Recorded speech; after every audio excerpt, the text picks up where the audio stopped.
Hello, welcome back to Dad Puzzles. Today, I don't know where to start. We have Cevin Soling. He's the powerhouse of creative, cultural, and intellectual. He's very impactful in so many departments. However, today we'll try to be more focused on one issue and one issue only. Please stay tuned.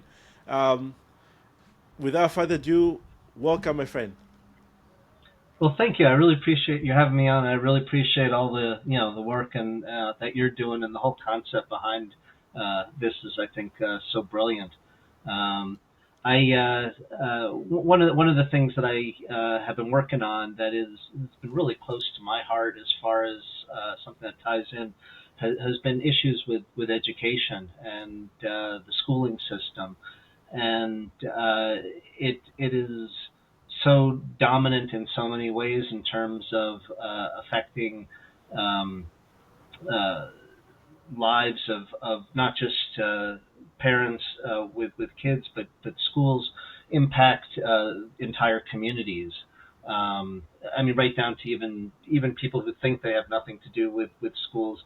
Schools will affect the property values of a community, which has all sorts of ancillary impacts as well. Um, but my work, as far as a lot of I've done, has been sort of showing that the fundamental construct of schooling, how it's designed, is what's responsible for the problems of schooling. And so many times people think, oh, the problem is the teachers, it's the administration, it's the students, the parents.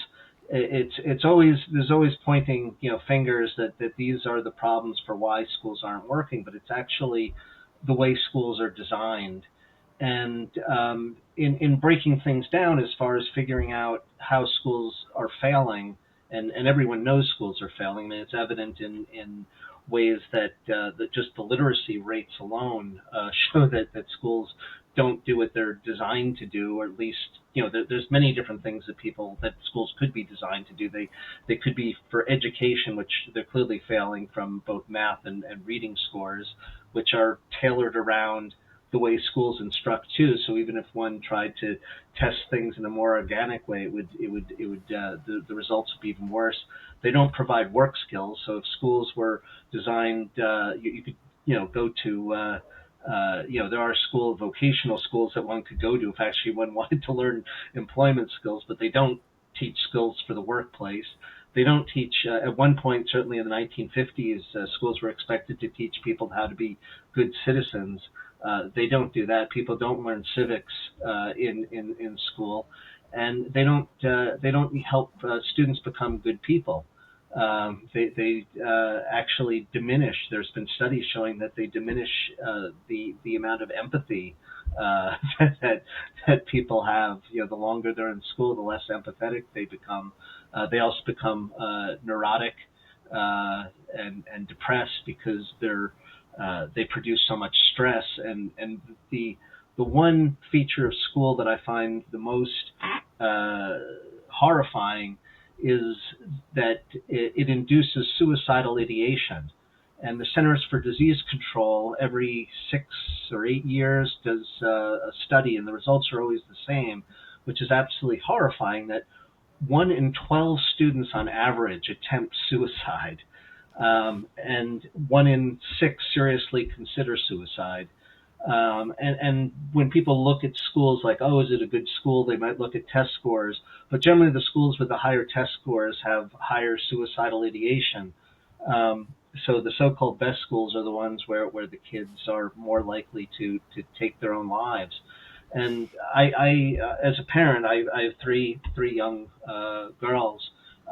If I thought, what would I want, schools to produce, or what do I want my kids to even become? I'd like them to become, empathetic and intellectually curious. I want them to become creative, confident people who are, literate and self-reliant. And do I think schools contribute to that? No, there's nothing about schools that contribute to any of these things. They do quite the opposite in most cases. And so where I think the role that parents can play if one can't find alternatives to the traditional model of schooling. Most people don't have the capacity to homeschool. Most people, and then there's all sorts of struggles with homeschooling in terms of finding a community, which is so essential and important. And there are alternate types of schools, and those are usually quite expensive. So if one the best thing that a father, that a parent or mother, that a parent can do is help instill coping skills Right. for kids. And this is sort of the my constructive uh, things that I have to share. Is sort of how to develop these coping skills, because the coping skills are good. Uh, they're lifelong skills that don't just apply to schools, but they certainly help people get through schools. And one essential thing I'd recommend for parents to do is, if a child is struggling, Mm-hmm. often the child, because of the environment, thinks there's something wrong with them. And that's true today. You think, oh, I didn't do well in school, there was something wrong with me. I'm not getting, this isn't going right.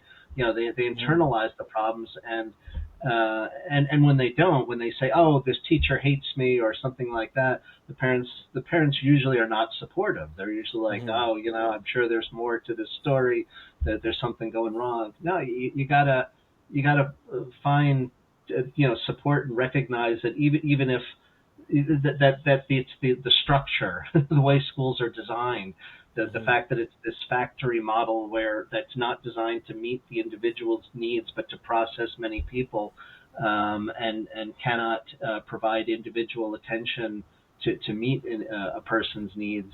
And it's a place of great stress, where that you want to recognize that there's nothing wrong with you, that it's that it is the institution. And part of that is there was some great work by this woman, Carol Dweck, Mm-hmm. who talks about growth mindset. And it's sort of this appreciation that focus and praise should be on the effort, and not a person's innate talents or skills. Because if people are just praised for their talent, they'll be more fearful at failing. They'll think that because they're afraid that people will find out that they're not necessarily as good as they think Right. they are. But if you praise their effort, Mm-hmm. this goes a long way toward developing and building skills. I'm sorry, I don't mean to keep going on, but you got a question? No, this is a great point because initially when somebody from outside, they will think like, okay, so how sometimes some people will think, if it's just written on on the paper, they will think this is a leftist, for instance, like a leftist point of, let's say, we should not punish your kids, or we should not you know how sometimes they will think, okay, we should just praise our kids for every whether they fail or whatever like that. But what you're mentioning is definitely the opposite, and is a great point about the growth mindset. Also to encourage kids to continue trying to do something better, or what I mean. I think this is a very good view. Because initially, if somebody saw this in the paper, they will just, if they're politicians, they will think, yeah, this is like Democrat or whatever, that kind of thing. So I'm happy Well, what you're mentioning. Einstein said genius is 99%, well, is 1% inspiration and 99% perspiration. That Uh-huh. it's Yes. it's it's hard work. And it doesn't, and it's focusing on that. And I don't think, and I think that sort of transcends sort of the politics of left and right. Everyone Uh-huh. should get behind. Yeah, it's okay to praise hard work. Right. I think it's something that, yeah, everyone can, like I said, get behind. But in schooling, Mm-hmm. failure is Mm-hmm. not treated as a learning experience. Failure is, Mm. is the grade you get. You failed, Right. that stuck Mm-hmm. with you. You got, this is the grade that you got for the test or the class, and Right. there's nothing you can do about it. And then you don't learn from it. You don't want to learn from it. And in fact, even the things you learn, because the environment is so oppressive, most people can't remember anything that they were taught in schools, and I think a lot of that is will. I think that's willful because because of the way it was taught. It wasn't taught in a way that was inspirational. That came from something that you wanted to learn. Right. Um, so Yeah. so between the social support, recognizing that and being another thing, Mm-hmm. and I created this radical text called the Student Resistance Handbook, Mm-hmm. and it's a very disturbing text in terms of the way it potentially empowers students to be able to fight back against the operation of the school. And Right. while a student can certainly do you know go about and take on the things recommended in the book, uh, they it's not necessary. I think just knowing that they can do these things instills them with a sense of agency that then provides them with coping skills, knowing that if things are really bad, I can do Mm-hmm. this, and without Right. ever having to do that, just knowing that this is available to them, I think enables them to get through the day. Right. And one of the things that I contend, there's something in the education circles of people, all the people who study, at the ed schools, there's something called the achievement gap. And the Mm-hmm. achievement gap is this socioeconomic disparity in schooling, that wealthier kids, will tend to dramatically outperform uh, less affluent or students from less affluent families. And Right. and the people in education, they just twist themselves in all sorts of impossible ways to try to explain the achievement gap. Why is it that this is the case? And they claim that there's maybe that has to do with access to better educational resources, that there's something about the teaching styles or the tests that are somehow designed in certain ways, and every effort they've done to compensate for those things does not affect the achievement gap. They'll acknowledge it in a study, but they won't really believe it or come to terms with it. And the real reason has to do with coping skills. If people who are more affluent are going to have fewer problems that they have to address and deal with, that's going to then affect their capacity to cope with the enormous stress that's in the school environment. It's one more stress on top. So if you have better coping skills, and you are in a lower socioeconomic status, you will perform better Right. in school. But in order to take that on, the ed schools would have to acknowledge that schools are stressful places that are fundamentally destructive, and they will never do that. That's contrary to the intrinsic philosophy. So they will intentionally blind themselves to solutions to these problems that they'll recognize, and go about not solving these problems because that they can't acknowledge that the fundamental truth. Right. Man, you are ahead of the game. In terms of the war in kids. What led you to this call out? Was there an event? What was the reason to, Yeah, like so what I drew? I Mm-hmm. I did well in school, but I hated it, and I found it to be a humiliating and demeaning experience. Mm-hmm. I resented the authority and power that teachers and administrators held over me, that was unearned, and was very frequently abused. I'd see. I went to what was considered a good school, and so I had lots of friends who attempted suicide, knew others who did, and I saw them crushed by the system. And I knew that this was a story about the harm of compulsory schooling that couldn't be told by someone who suffered from the system, because everyone would just say, "Oh, that's sour grapes." So it was incumbent on me, because I'm a success story as far as the schools are considered, to be able to say, no, there's a real problem here, and I can say it because I did well in school, and Right. by your rules, even though it certainly affected me in terms of just going through that, that being in that environment. And so it was a duty to help others that I've seen really destroyed by the system. Man, you know, I admire this. Thank you so much. And so maybe folks need to learn more about this coping mechanism, and definitely they should get that. You do have that. That student handbook on that, correct? Yeah. So there's the student resistance handbook. If people, that's available. I have a number of other books and things, and then there's the video, The War on Kids, which I did the War on Kids because I saw there was zero tolerance policies became really popular, and kids were being suspended and expelled for all sorts of insane reasons. There was, I mean, just the story after story. The kid had.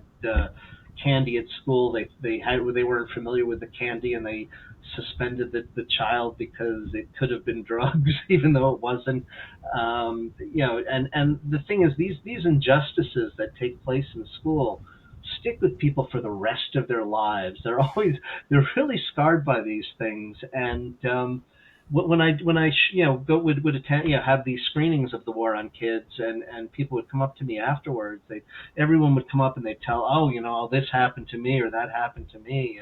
And zero tolerance stuff was just this insane series of policies that were just sometimes, I mean, a lot of times the police would come in, they were just criminalizing normal behavior of kids. That was just because they now had additional authority to regulate and control an environment, and they just really got out of control. And it hasn't changed much. In fact, there are some things in schools that are that are worse than people appreciate and realize. Corporal punishment is still legal in 18 or 19 states. It was 19. I think one just might just be 18 now. But Hmm. but but but they physically assault and hit kids, and one would think that was the worst thing, but no. 49 states have used solitary confinement, where they'll place kids in closets and lock them inside, and there is nothing constructive about that. Hmm. It is abusive, but it makes it easier for the teacher to lock up a student who's misbehaving or being loud or a little hard to control. The reason why it's not 50 states and it's only 49 is because in Georgia there was one student who said if who had been repeatedly locked up, who said that he would kill himself if they put him back in there, and he managed to use his belt to strangle himself, and Right. and so Georgia made it illegal. But the schools are not healthy places. But yeah, so the War on Kids is one can find on Amazon and stuff. All Student right. Resistance is a book, but yeah, looks like Amazing, amazing. Thank you.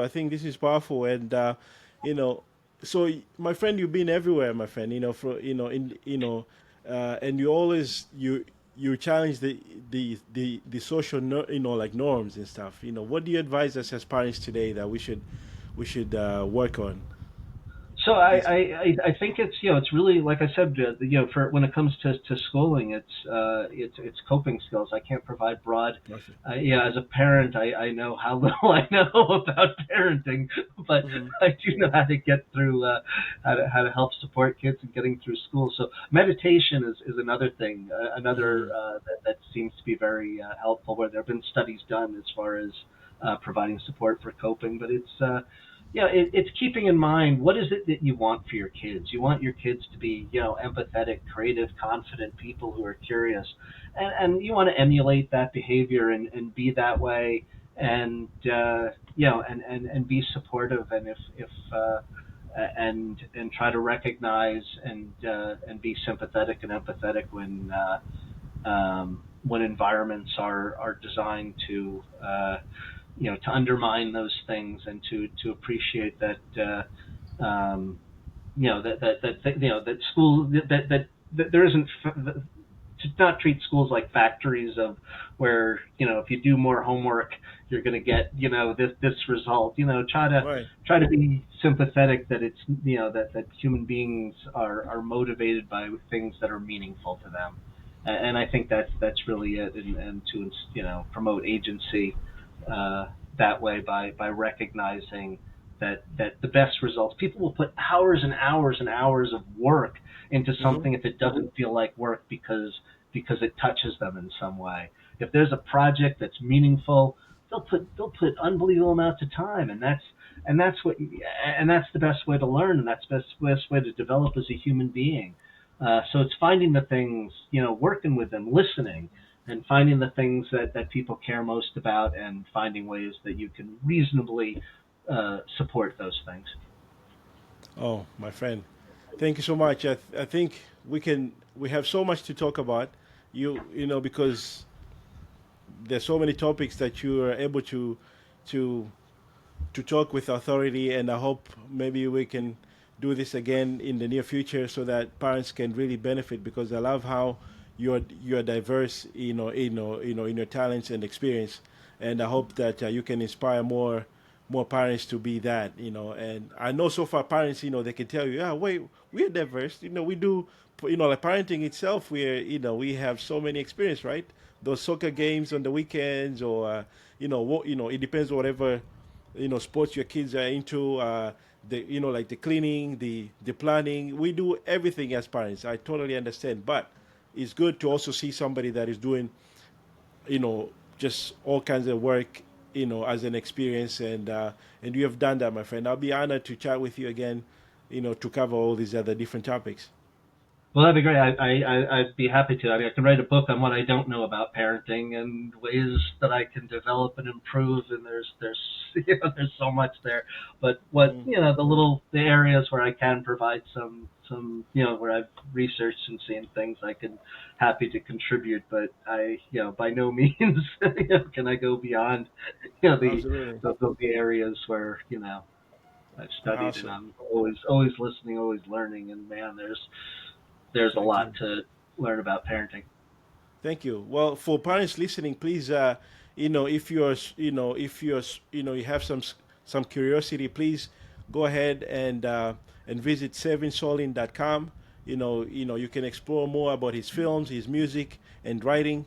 As I mentioned, he has all these, like amazing projects going on, and we are really happy to have him on.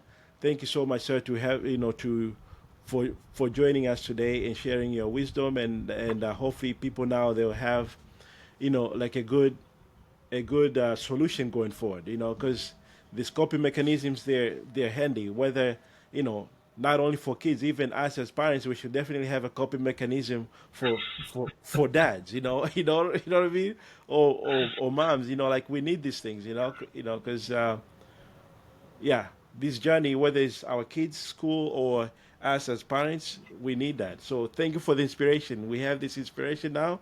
Maybe we can work together and create these amazing coping mechanisms for parents. Um, Oh, I think, absolutely. Yeah. I mean, that's kids always try to find the thresholds yeah, of where the coping mechanisms run out. absolutely, absolutely. Thanks so much, my friend. All right, guys, Well, go ahead and subscribe to Dad Puzzles, and give a follow to my friend on his social media. I'll be sharing his information. Thank you again for listening today. Thank you. Awesome.